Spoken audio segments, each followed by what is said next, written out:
मैं भी कितनी भोली हूं ना, भूल ही गई थी कि अब मैं आपकी दासी नहीं हूं और आप मेरी स्वामिनी नहीं हैं। अब मैं आपकी पुत्री की बुआ सास हूं। फिर भी हाथ जोड़ दिया आपके सामने। अरे हमें तो गले मिलना चाहिए। समधन जी।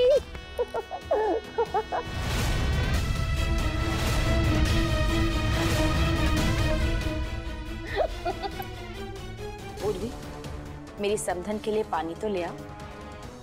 जी।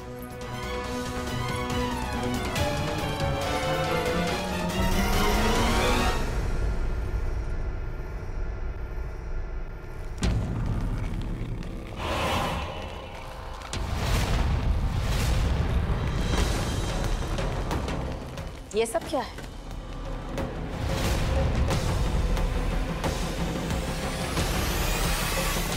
अपनी पुत्री के ससुराल में खाली हाथ कैसे आते हम?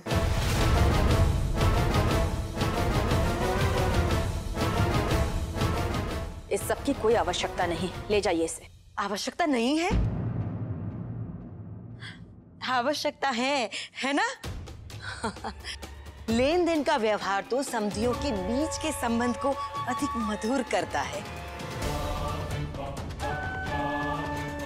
और वैसे भी विदाई के समय तो वधू खाली हाथ झुलाते हुए ही चली आई थी। अब माँ भी खाली हाथ झुलाते हुए आ जाए, ऐसा तो नहीं हो सकता ना। प्रतिष्ठा का प्रश्न है। चलिए चलिए, आप ये सब कुछ लेकर हमारे साथ चलिए। चलो चलो, इधर इधर।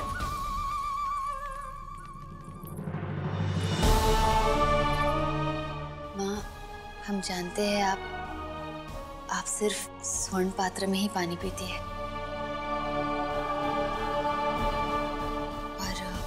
पर हमारे घर में सिर्फ तांबे के ही पात्र हैं।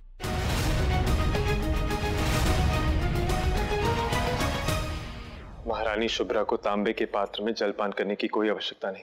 राज सुख हमने त्यागा है। महारानी जी तो राजातिथि हैं। इनका स्वागत तो हम राजकीय सम्मान के अनुसार करेंगे। इन्हें राजमहल के विशेष अतिथि कक्ष में रखवाया जाए।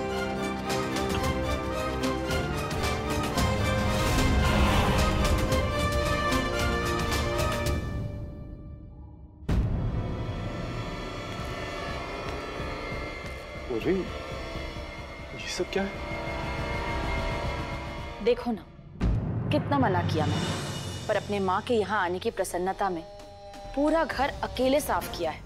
मेरी एक नहीं सुनी।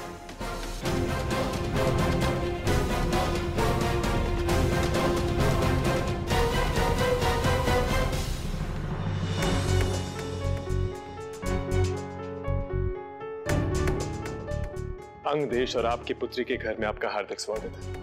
आपके आने से हमें बहुत प्रसन्नता हुई। और उर्वी के उत्साह की तो आप कल्पना भी नहीं कर सकती। महारानी, आपका बहुत बहुत आभार, यहाँ आने के लिए भी और हमारा विवाह स्वीकारने के लिए भी।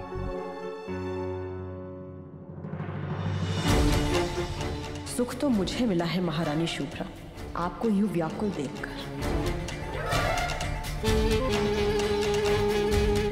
जब तक यहाँ रहेंगी आप अपनी पुत्री की दुर्दशा की अग्नि में जलती रहेंगी। बस करो राधा, हो चुका तुम्हारा प्रतिशोध। तुमने हमसे कहा था कि हम अपनी पुत्री को नहीं पहचान पाएंगे, तो लो, नहीं पहचान पाए हम उसे। अभी तो प्रारंभ हुआ है सब कुछ महारानी, कुछ नहीं रुकने वाला। और क्या शेष रह गया है? उसके शरीर पर से रेशमी वस्त्र, आभूषण, श्रृंगार, यहाँ तक कि पैरों की जूतियां तक उतरवा दी तुमने। पेट भर ढंग का भोजन तक नहीं प्राप्त हुआ है मेरी फूल सी बच्ची को। उसके कोमल शरीर पर पीतल के आभूषणों से गहरे घाव हो गए हैं, जिसके एक संकेत पर दासियां दौड़ी चली आती थी। आज उसी से तुम दासियों की तरह चाकरी करवा रही हो। बस करो, भूल जाओ सब कुछ। ठीक है, भूल जाऊंगी। माँ, तो मेरे एक प्रश्न का उत्तर दे दीजिए आप।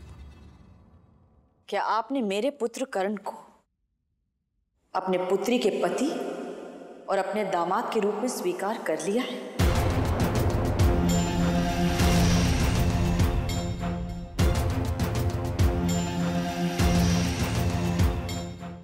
नहीं ना? तो फिर मैं क्यों भूल जाऊं सब कुछ?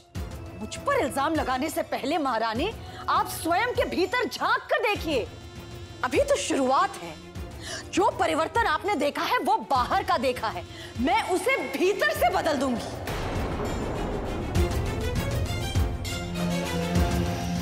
कुछ समझे नहीं आप?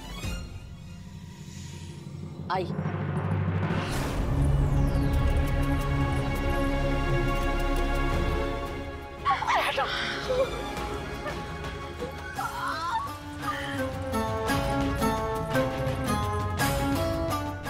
इतने रत्न जड़ित वस्त्र मैंने कभी नहीं देखे।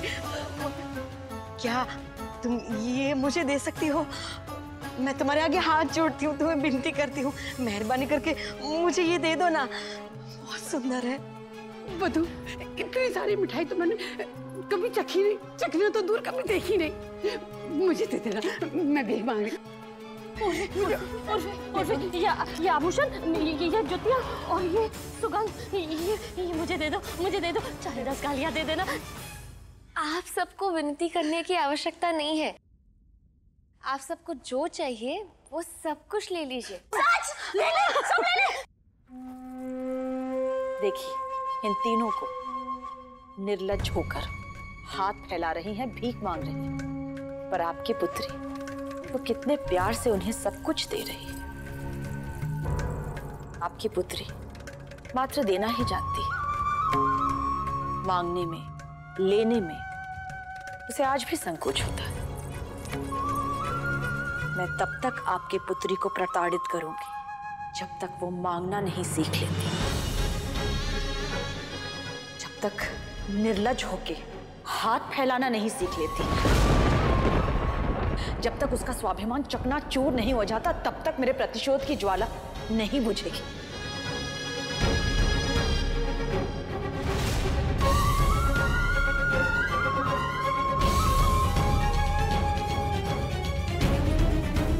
राधा,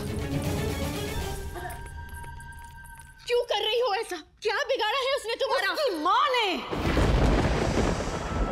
तुच्छ और हीन समझने की भूल की थी। लज्जित किया था एक स्त्री को, एक मां को। और क्यों? क्योंकि वो राज परिवार से नहीं, एक सूतनी है। जिस हीन दृष्टि से आपने मुझे उस दिन देखा था, मैं वो बनाऊंगी आपकी पुत्री को। मुझे घुंघरू पहनाकर नचाया था ना आपने, आपकी पुत्री को वही घुंघरू पहनाकर नचाऊंगी। ये वचन है मेरा आपको।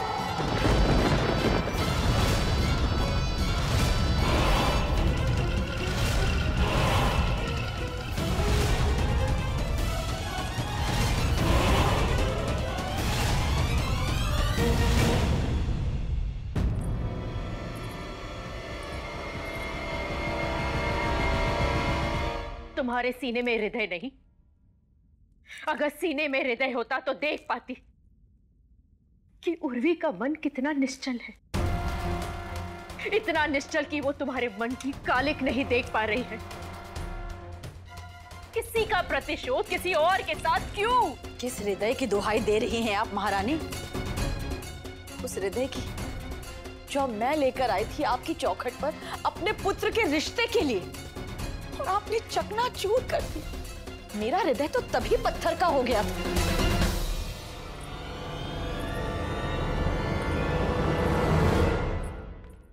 और आप भी अपना हृदय पत्थर का बना लीजिए महारानी शुभ्रा, क्योंकि आने वाले समय में आपकी पुत्री को इतना कष्ट होने वाला है कि आपका कोमल हृदय ये सहन नहीं कर पाएगा। नहीं करने दूंगी अपनी पुत्री के साथ कुछ भी। तुम्हारे इस षड्यंत्र को मैं यहीं समाप्त कर दूंगी। जाकर के उर्वी से जाइए, सब कुछ कह दीजिए, परंतु सब कुछ बताइएगा। बताइएगा किस तरह। आपने मुझे लज्जित किया, मुझ पर सिक्के फेंके, मुझे धिक्कारा। उर्वी जिससे प्रेम करती है उसकी माँ का कितना अपमान किया था, ये सारी बातें बताइएगा महारानी। चाहिए? नहीं ना? ये खेल आपने आरंभ किया था महारानी, पर समाप्त मैं करूंगी। आपकी लगाई गई आग में आपकी पुत्री का जीवन भस्म हो रहा है। आग की लपटें आप तक पहुंच रही हैं तो आप तिलमिला रहे हैं। जिन आंसुओं से मैं रोई थी उस दिन, उसी तरह खून के आंसुओं से रोएंगी आप।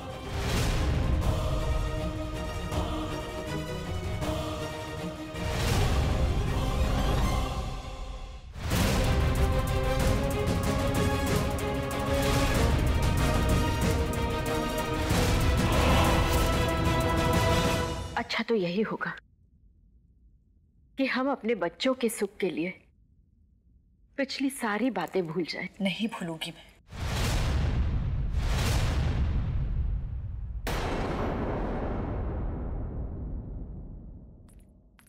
कैसे भूल जाऊं महाराज? कैसे भूल जाए वो सम्मान जो आपने हमें दिया है। यहाँ पधार कर मेरी बहू उर्वी इतनी प्रसन्न है कि आपने उसका और कर्ण का रिश्ता स्वीकार कर लिया। आप यहाँ पर आ गए, बीती सारी बातों का बोझ उतर गया।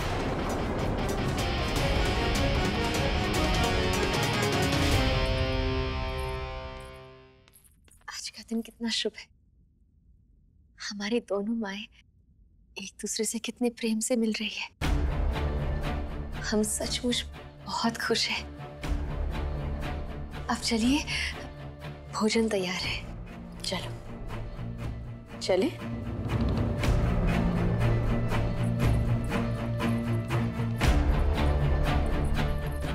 आइए महारानी।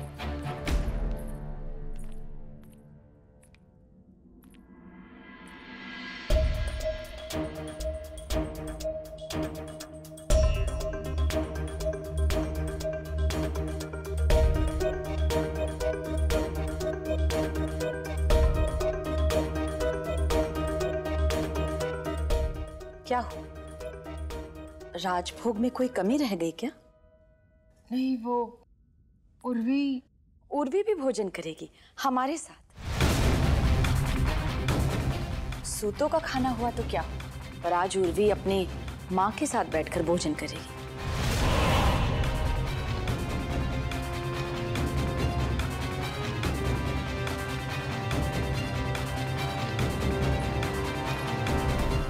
आइए, बैठिए और खाना शुरू कीजिए। आपको भूख नहीं लगी? हमें तो बड़ी भूख लगी है। हम तो खाने जा रहे हैं।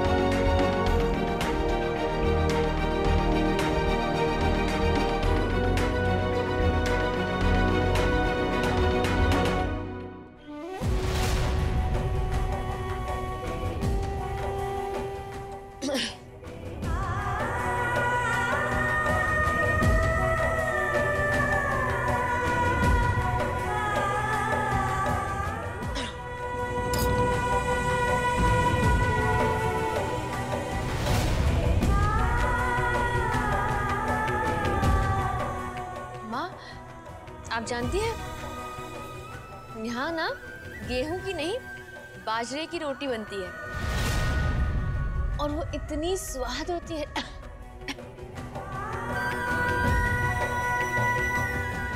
हाँ हाँ महारानी जी, हमारी वधू बिल्कुल सही कह रही है। इनको तो इन बाजरी की रोटी का स्वाद इतना पसंद आ गया कि वो अपनी सुहाग की सेज छोड़कर इस बाजरी की रोटी के टुकड़ों के पीछे कुत्तों से भिड़ गई।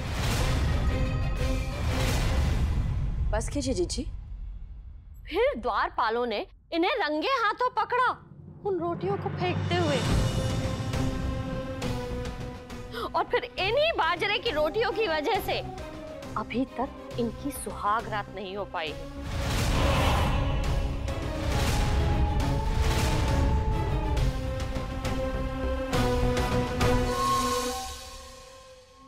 आपकी पुत्री राजकुमारी के शरीर में रक्त तो होगा आपके वंश का, पर उस पर रंग चढ़ेगा सूतों का, और ऐसा रंग चढ़ेगा कि पूरा संसार तो क्या आप खुद नहीं पहचान पाएंगी कि क्या ये आपकी राजकुमारी पुत्री है या सूत पुत्री। हम उर्वी को पुखिया ले जाने आए हैं।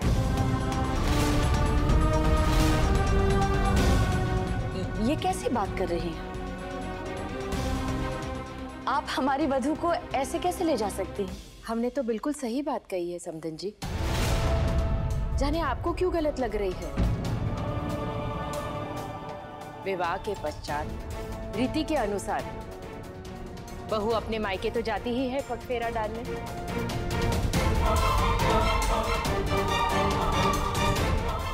क्यों नहीं, अवश्य ले जाइए। और आप अपनी पुत्री को अपने पास तब तक रखिए जब तक आपका मन नहीं भर जाता। हम 1 सप्ताह में वापस लौट आएंगे। आपका बहुत बहुत आभार कर। हम रात्रि को ही निकल लेंगे। आज रात्रि में ही क्यों, कल सवेरे आप आराम से प्रस्थान कीजिएगा। पगफेरे का मुहूर्त कल पहली प्रहर का ही है। रात्रि को निकलेंगे तभी तो समय से पहुंचेंगे।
मायके जाने की खुशी तो है, पर दुख भी है। अभी तो हम ठीक से मिले भी नहीं और आप इतनी दूर जा रही हैं।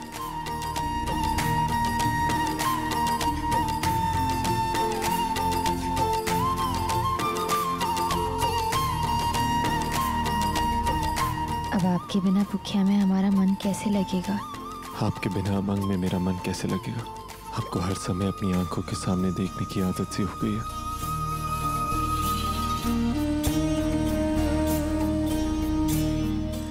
कुछ कहेंगी नहीं?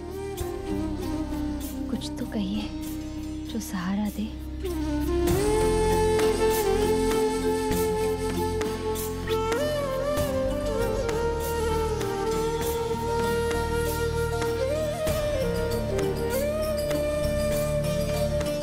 इतना भी नहीं कहा कि आपकी कमी चुभेगी, जैसे हमारे जाने का इन्हें तनिक भी दुख नहीं।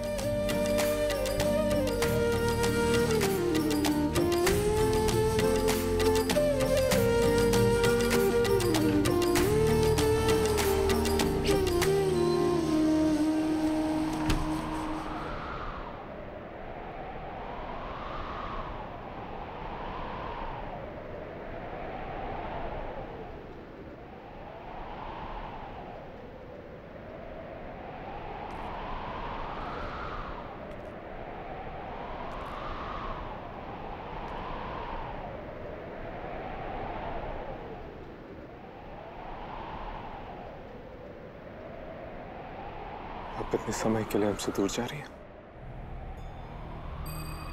अपना स्मृति चिन्ह तो छोड़ते जाइए। जो आपकी प्रतीक्षा की पीड़ा कम करे।